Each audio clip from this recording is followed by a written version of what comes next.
Je m'appelle Quentin Lecaillé, je suis cofondateur d'Eleva. Eleva, c'est une agence de communication qui est active dans le Condro globalement.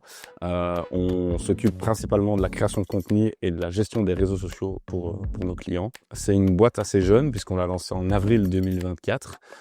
Et là, après un an, on a déjà à peu près une bonne vingtaine de clients en récurrence mensuelle et on gère du coup toute leur communication sur les réseaux sociaux. Nous avons rencontré Codevo parce que d'abord nous étions locataires dans ces magnifiques bureaux de l'atelier.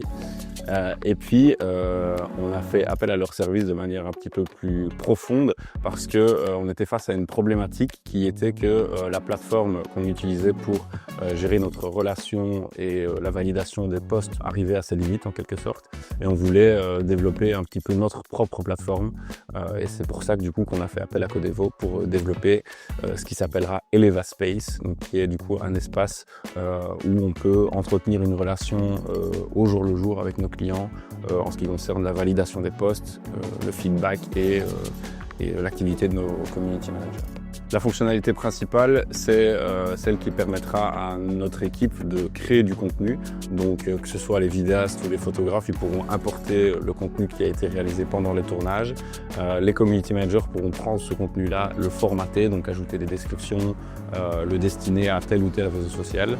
Et puis le client pourra lui aussi accéder à cette plateforme-là pour laisser du feedback si il n'est pas content avec le travail qu'on a fait, ou alors tout simplement valider les posts. Ça permet en fait de centraliser toute notre activité à un seul endroit et d'éviter d'avoir par exemple un Google Agenda, des calendriers sur l'iPhone, des groupes WhatsApp pour coordonner un petit peu le tout. Et ici du coup voilà, il y aura vraiment une seule plateforme qui permettra de centraliser tout autant en interne que aussi en externe avec la relation client. Je me souviens que dès la première réunion qu'on a fait ensemble, on avait saisi que Martin avait vraiment très vite compris nos problématiques et ce qu'on recherchait comme solution. Et d'ailleurs dès la V1 on va dire de l'outil qu'on a élaboré ensemble, il n'y a pas eu énormément de feedback pour arriver à une V2 et une V3. On s'est très vite rendu compte qu'on était vraiment dans le bon et donc du coup on est vraiment impatient d'avoir la version finale entre les mains.